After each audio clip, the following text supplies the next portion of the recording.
Make sure you bring your tools, cleaning toolkit we call it.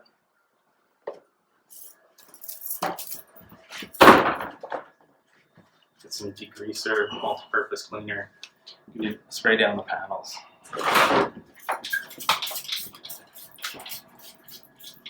Including the stainless steel on the inside and on the bottoms.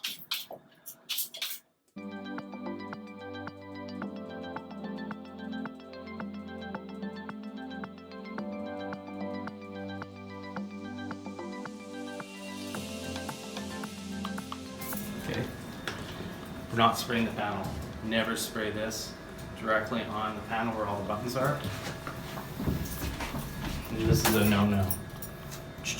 Never, never, never.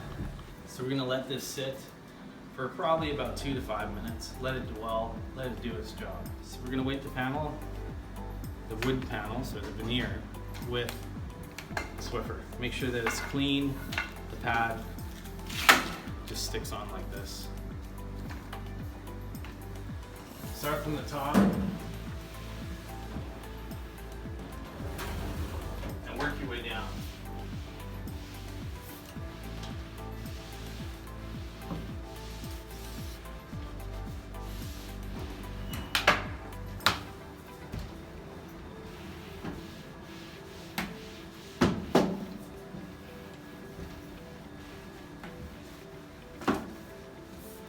We're going to come back and detail this. We're going to come back and detail around here in a little bit.